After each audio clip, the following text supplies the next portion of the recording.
नाम पहले लेते हैं तब राम का नाम लेते हैं, राधा का नाम पहले लेते हैं तो कृष्ण का नाम पहले लेते हैं। लेकिन बीच में कुछ ऐसी बात आ गई कि कवि और मैथिली शरण गुप्त को कहना पड़ा था कि अबला जीवन हाय तुम्हारी यही कहानी, आंचल में है दूध और आँखों में पानी। यानी अबला बना दिया गया था।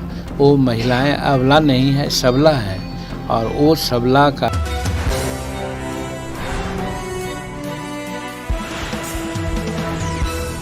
देखिए, दशहरा का पर्व चल रहा है। आज नवमी है, कल विजयदशमी है। सबसे पहले बिहार वासियों को, देशवासियों को अपने तरफ से, अपने पार्टी की तरफ से और आप लोगों को भी विजयदशमी यानी दशहरा का शुभकामना देते हैं।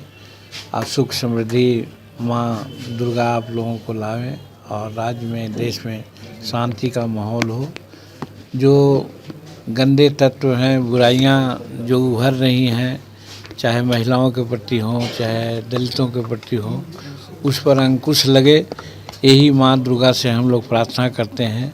और आप लोगों से भी कहना चाहते हैं कि इन बुराइयों को दूर करने के लिए जिस प्रकार से माँ दुर्गा लड़ाई की थी, लड़ी थी, उसी प्रकार से हम सब लोगों को सम्मिलित होकर के लड़ना चाहिए, ताकि देश से और राज्य से बुराइयों का खत्म हो और अच्छाई प्रिवेल करे, जिससे समाज सुख और समृद्धि में रहे।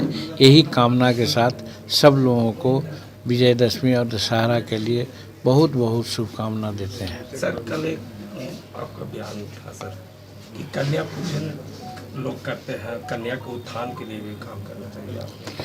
हाँ, देखिए, हमने ये कहा था कल कि नारी शक्ति हमारे भारतीय संस्कृति और सनातन धर्म के अंतर्गत एक बहुत बड़ा मायने रखता है। और आदि काल से ही महिलाओं के प्रति हम लोग सम्मान रखे हैं, और यही कारण है कि हम लोग महिलाओं का नाम आगे लेते हैं। जैसे माता का नाम पहले लेते हैं तब पिता का नाम लेते हैं, उसी प्रकार से सीता का नाम पहले लेते हैं तब राम का नाम लेते हैं, राधा का नाम पहले लेते हैं तो कृष्ण का नाम पहले लेते हैं। लेकिन बीच में कुछ ऐसी बात आ गई कि कवि और मैथिली शरण गुप्त को कहना पड़ा था कि अबला जीवन हाय तुम्हारी यही कहानी, आंचल में है दूध और आँखों में पानी। यानी अबला बना दिया गया था। वो महिलाएं अबला नहीं है, सबला है, और वो सबला का रूप आज देने की ज़रूरत है। पूजा तो हम करते ही हैं, साथ साथ उसको हम कैसे सबल बनावें, इसकी चिंता करनी चाहिए। इसी के लिए कल हमने कहा था कि कहा गया था कि राष्ट्रपति का बेटा हो या बेटी हो या भंगी का संतान हो, सबको शिक्षा एक समान होनी चाहिए। लेकिन आज गरीबों की बेटियों को, गरीबों के बेटा को आज सरकारी विद्यालय के हवाले किया जाता है, जहाँ पढ़ाई बहुत कम होती है, ख़राब होती है। बिरले मास्टर कुछ लोग हैं जो अच्छा काम करते हैं, और यही कारण है कि गिने चुने हमारे गरीब तबके के लोग भी बड़े बड़े पदाधिकारी बन रहे हैं। और नहीं तो 20 लाख, 25 लाख, 30 लाख रुपया दे करके लोग डिग्री लेते हैं और सभी पदों पर जाते हैं। इसीलिए हमने कहा था कि जब नारी को अगर ठीक करना हो तो उसकी पढ़ाई को ठीक करना चाहिए। और जीतन मांझी जब मुख्यमंत्री के रूप में बिहार में आया था तो आपने देखा होगा कि प्रथम क्लास से लेकर पोस्ट ग्रेजुएट तक के बच्चियों की पढ़ाई, किसी जात किसी धर्म की हो, सब फ्री किया था।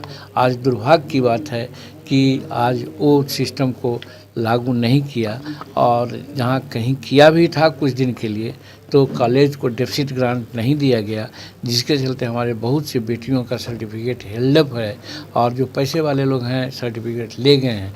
इसीलिए मैंने कहा था कि नारी के कन्या को पूजा करने से नहीं होता है, बल्कि उसके लिए सरकार को आगे बढ़ना चाहिए। जो बदकिस्मती है कि सरकार आगे नहीं बढ़ी है। कुछ काम होते हैं लेकिन वो काम प्रभावकारी नहीं होते हैं। इसीलिए कहा था कि सबको शिक्षा एक समान हो। सर, आज तेजस्वी यादव का बयान आया है कि बीजेपी के लोग घबराए हुए हैं क्योंकि 5 स्टेट में उनकी हार होने वाली है। देखिए, हर हारने वाला आदमी होता है। पहलवानों में हम लोग देखा है कि जब वो अखाड़ा में लड़ते हैं और गिर जाते हैं तो कहते हैं अच्छा अब के आओ हम पटक देंगे।